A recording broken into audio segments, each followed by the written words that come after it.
Okay, this is chapter 11 on cell communication. It's really a brief chapter overviewing and giving a brief description of cellular respiration, cell communication, because we go and talk about specific examples of cell communication all year. For example, we'll talk about the cell cycle and checkpoints in that cell cycle and cancer. And when we get to the nervous system and things later, we talk about um, how neurons communicate. And so we give really specific examples all year. This is just overviewing in general how they communicate. So how did cell signaling evolve? But we're going to talk a little bit about the signal transduction pathway. What that means in general terms is that a received signal is converted to a cellular response, and that's going to happen in a series of steps. This process, this signal transduction pathway, is similar in anything as small as a yeast up to a mammal. They're very different organisms, but the principal idea of how this signal is transduced or received and transmitted, I guess that's what I'm looking for, is very similar, even though they're such different organisms. This is why we really strongly conceive that cell signaling is something that has evolved over time, but it's very ancient. You can see similarities in bacteria and a plant cell communication, which also indicates that some of these mechanisms evolved a really, really long time ago and probably haven't changed too much. This shows some cell signaling in a very simple form here. You've got individual cells that will come together and they'll communicate with each other, and then they'll form an aggregation, and then they'll actually form a structure. And so how do they do that? How do they know to do that? They don't have eyes, they don't have arms, they can't feel. Well, because they can signal each other. They can send chemicals from one cell to the next to indicate that this is the process of how it's supposed to happen. Quorum sensing, you may hear that term throughout the year. This is a way that bacterial populations coordinate behaviors so they can actually carry out an activity, because an individual bacteria can't do nearly as much as a whole group of bacteria. And so they have found ways to, well, they're not found ways, but they have evolved ways to communicate through cell signaling that allows them to carry out more complex activities. It's actually similar to long distance signaling in many human cells. And we're going to talk about the difference between short and long distance here in a little bit. So, I feel like I went too far. Maybe not. Let's talk about local signaling and then long distance. So this is like cells can communicate by direct contact. One cell in contact with another. There are junctions between cells that connect the cytoplasms of adjacent cells. So there's a junction right in there. This is called cell-to-cell recognition. One cell is able to actually recognize another cell. That's really important in embryonic development because then the cells are actually going to be able to form into layers, and they're going to be able to what we call specialize. There's a term for it we use. It's called differentiation. And cells can do that because they have cell-to-cell recognition, and then they can communicate with each other and form layers, and then they can each become more specific to their job. And this is also important in our immune system. So here's a gap junction, and these are little chemicals that they're sending as messengers across those cell membranes. In between plant cells, it's actually called plasmodata. That's the junction in between there. It's just called a gap junction in animal cells. So here's a cell-to-cell recognition showing that this receptor here and this receptor are going to recognize each other, and they're going to be able to send signals from one cell to the next. Local regulators, messenger molecules are secreted by the signaling cell. These are going to be some kind of a chemical, usually. It can be electrical, like thinking in terms of the nervous system.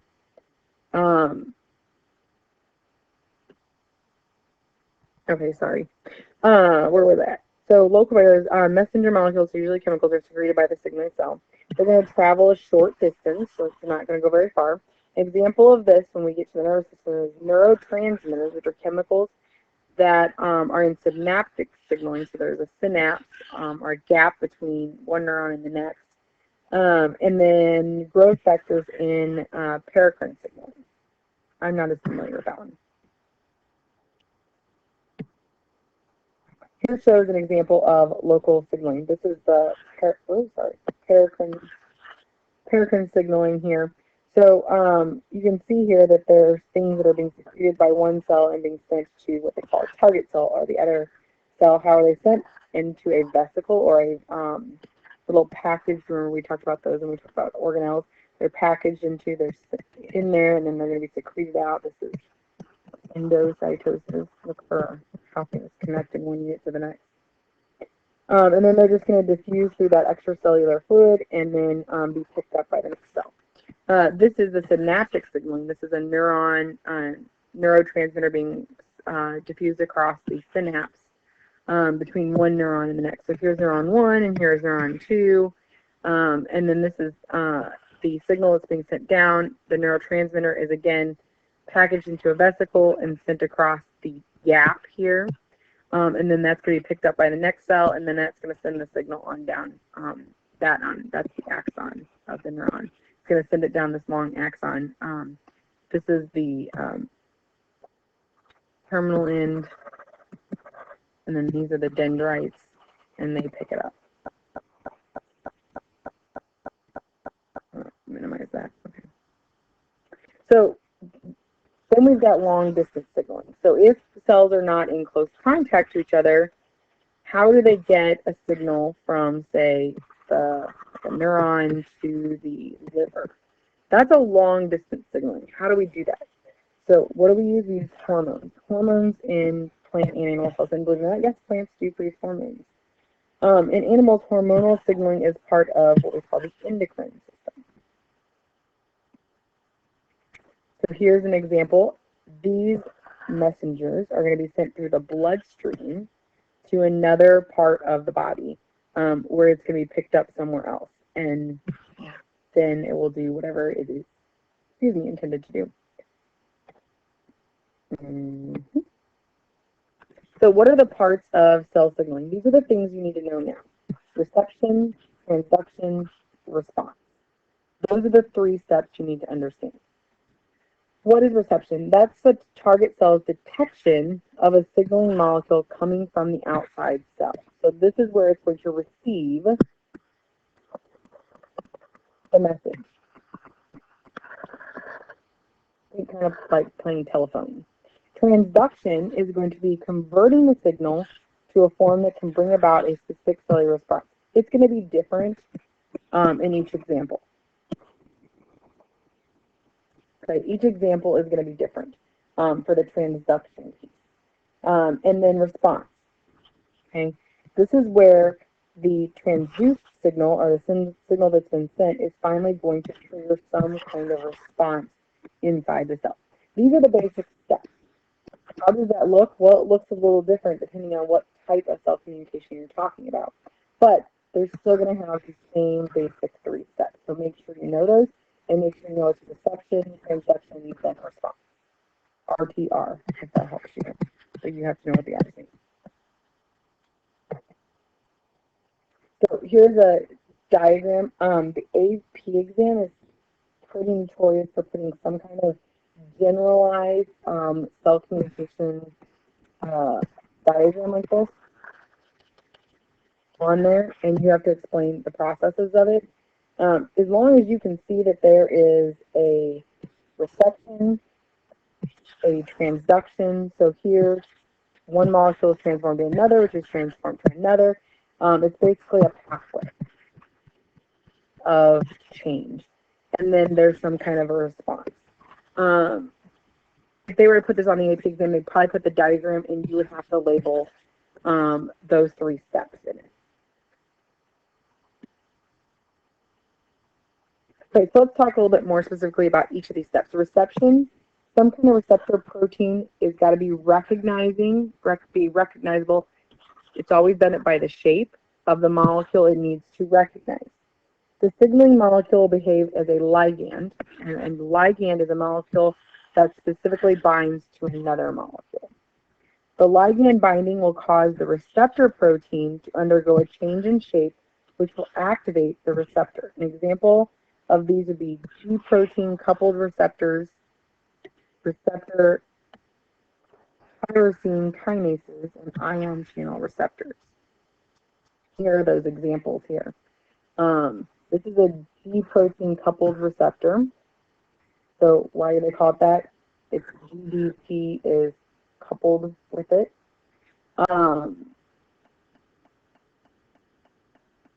How is this process going to happen? So follow steps 1 to 2. So the signaling molecule is going to attach to the receptor. GDP is going to turn to GTP. It's kind of similar to ATP in the sense like that. This is where you get the G protein coupled. And hang on one second, my friend just walked in. Isaac, what do you need, buddy?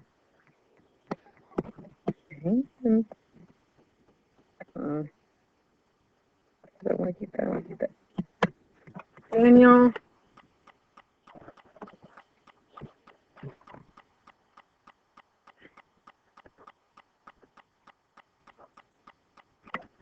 Okay, sorry about that.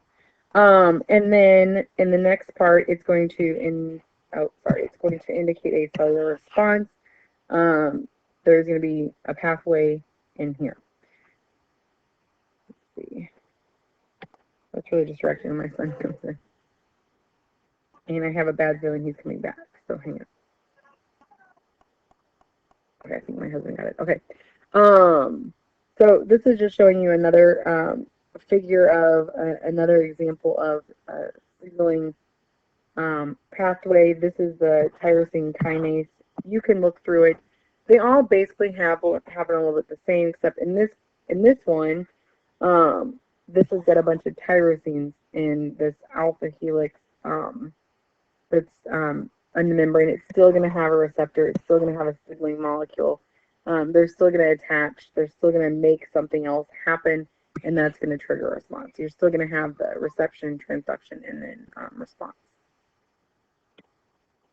And then this is the ion channel one. So again, 1, 2, 3. This one, the signaling molecule, remember, is a ligand. It's going to trigger a gate to open. Then the ions are going to go through, and that's going to create a cellular response. Transduction is usually a multi-step pathway. So it's not going to be one step. It's usually going to be A, B, C, D, and it could be more. One benefit of multi-step is that it amplifies the signal. The signal gets greater as it goes along. Another benefit is more opportunity for coordination and regulation than simpler systems. So you can fine-tune the response and make it better. It can be very specific.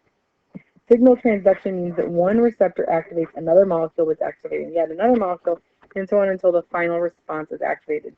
Think about the activity we did in class. I am making these videos before we've done them in class, so I don't want to give that too much away. So just think about the activity we did in class.